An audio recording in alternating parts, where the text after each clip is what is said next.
Today I've got a new light, a new brand for me, and this is Brinyte. I've not had any Brinyte lights before. This is the Brinyte PT18 Oathkeeper. They contacted me, they said, hey, would you be interested in doing a review on one of our lights? And I'm always excited and up for checking out new lights. And so they sent this to me, and I didn't know what to expect because I've never had a Brinyte before. To me, they were a less known company. And I looked at the price of this online before I got it, $135, and I wasn't quite sure what to expect. First impression opening up this out of the box, really nice light. I didn't know what to expect, but this is a really nice, well put together, well presented, well made, very sturdy light. Again, first impression when I picked it up out of the box. It's not a small light, you can see. It is a decent sized light. It's got some versatility back here with the ways that you can carry it, but let's have a look at this light. Like I said, this light is $135, so not so cheap. I will put some links down below. You can check it out.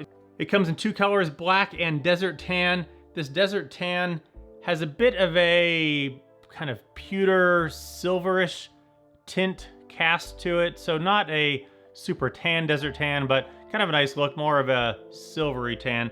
You can see there. This light puts out up to 2,000 lumens. It's got the Cree XHP35 up there in the head with a deep, smooth reflector. They say this will throw 360 meters, 394 yards.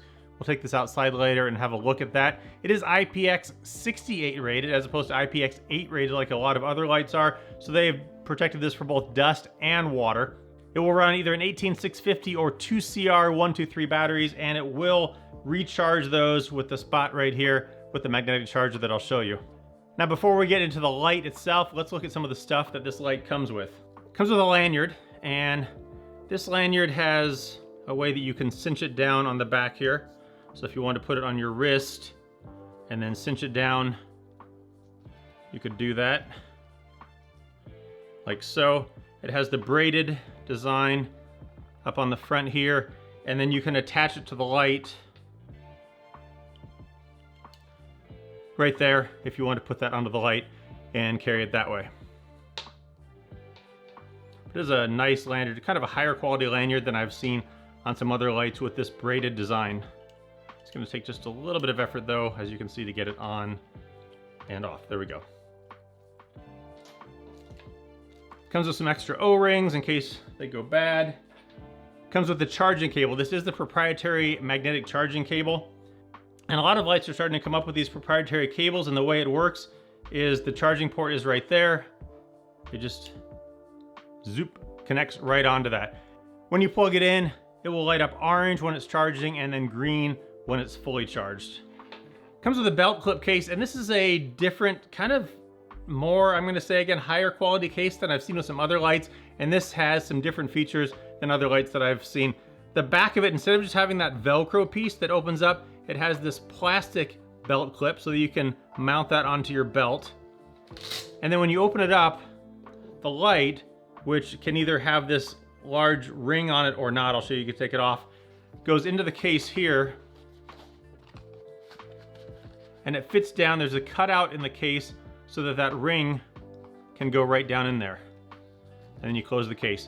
You can actuate the light through the case because there's a hole there on top, and there's also a hole on the bottom so that either if you were going to use it through the case for whatever reason, you can do that, or if the light was actually on in the case, some lights accidentally turn on, you can see through the bottom, maybe the ground is lit up underneath you, you can see that the light is on, so it's not going to either burn a hole in the case or burn out the battery.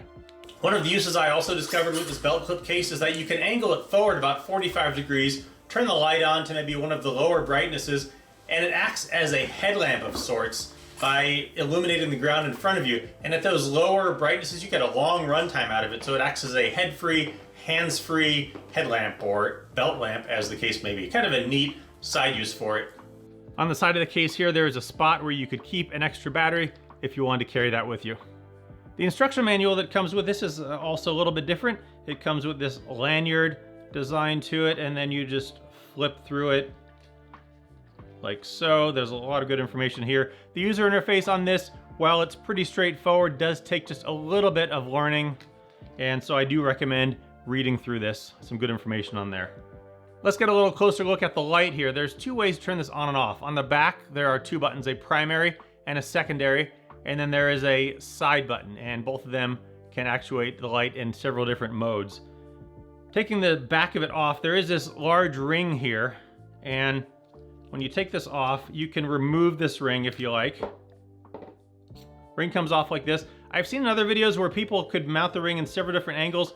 There are some notches on the back of this knurling here, and there are some notches in this ring here, such that the ring is only going to fit either direction right on those two tail buttons. That way or that way. It will not go sideways because there's that little cutout in the knurling right there, and there's a little arrow showing you where it can go.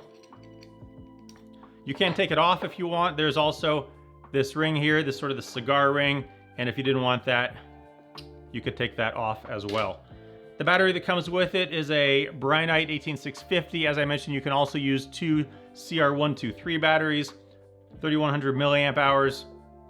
The cigar clip, which also has a spot where you can mount the lanyard on it right there, does not have any threads in it, so it simply just pushes right onto there. And then, as I mentioned, you can either use the big ring clip or you could just put this on without it.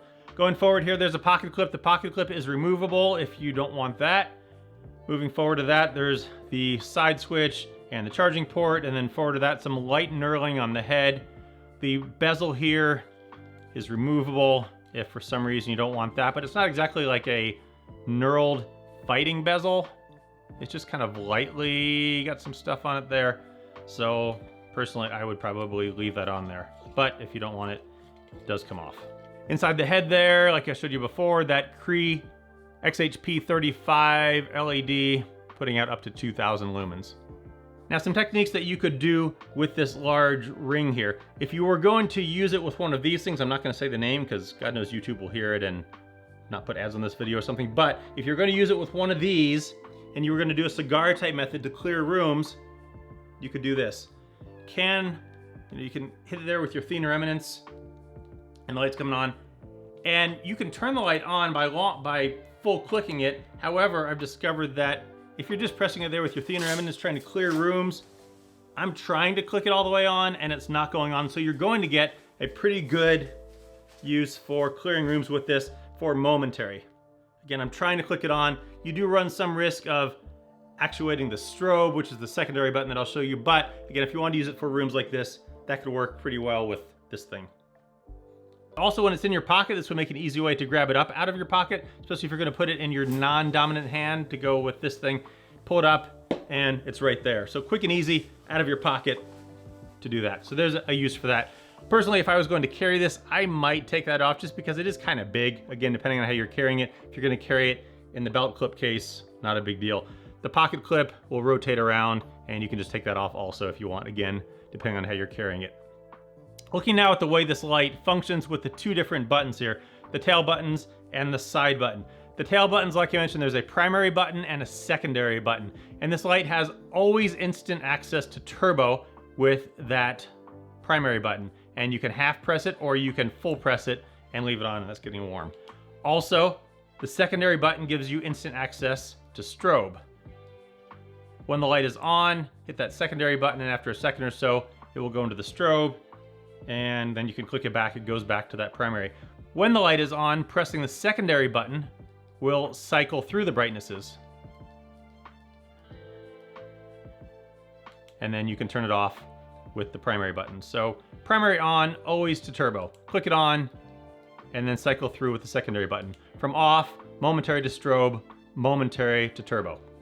The other option is the side button. If you long press it like a lot of lights, it will come on to the lowest lumen output, which is 10 lumens. And then you simply single click it and it will go through the different outputs. If it is in, say, the low 10 lumen output and you want to get to the turbo, tail button gets you right to turbo.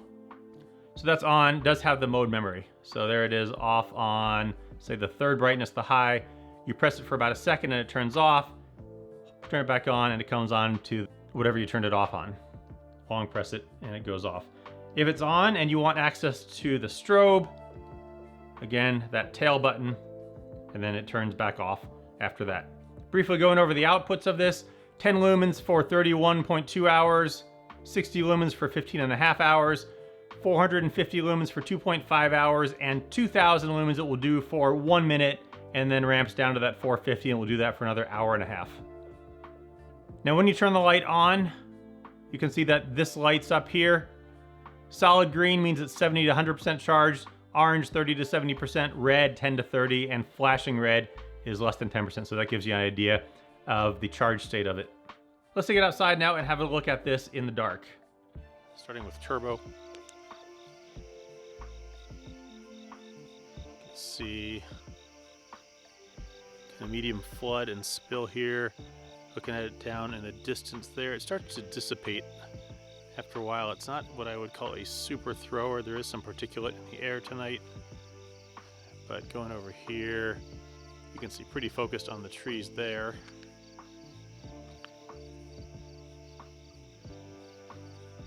So it does have a decently focused beam, but especially if there's a lot of particulate in the air, as there kind of is tonight, it starts to dissipate after a while, and you don't get a super, what I would call a super ton of throw out of it. But you can still see the beam pattern there, decently focused. Looking at the different brightnesses now, there's that 10 lumens, which is fine for up close. That's the low, medium, high. And really the difference between high and turbo is not, well, not night and day, as it were. There's high and there's turbo. So there's a difference, but not huge. Low, medium. That high brightness is going to get you most of what you need for most situations. And I would say you're not going to need that full 2000 lumens, which is right there, for most situations. And you only get a minute out of that anyway before it jumps down. So the high is going to get you plenty of brightness, and you get a lot longer run time out of that. There's the high, there's the turbo. Low, medium, high, and turbo. So there you go, the Brinyte PT18 Pro Oathkeeper. As I said, brand new brand for me. First impression out of the box was that it is a well-made light. Second, and now 10th impression, so that I've had it for a while and used it for a while. Well-made, very nice light. Expensive light, but it does have a lot of functionality, as a lot of lights you're getting these days, with both the different levels of brightness. And I love that it has instant access to both the turbo and the strobe from both off. And if you're in one of the lower modes, maybe searching around your house at 10 lumens and suddenly you need to go to that turbo, you have access to that. While I might not use the ring a lot, if I was going to use it in a tactical type way, again, quick access to that and holding it for some room clearing. Good use for that, of that ring. If you don't like it though, it comes off nice and easy. Both that and the cigar ring is going to make this light a lot smaller form factor. It is pocketable, but sizable, but I think you could pocket it. It's kind of on the upper end of what you could pocket since the head is a little bit large. But in the end, like I said, expensive, but really nice, well-made, well put together, very bright light. So I recommend checking it out. The Brinyte PT18 Pro Oathkeeper.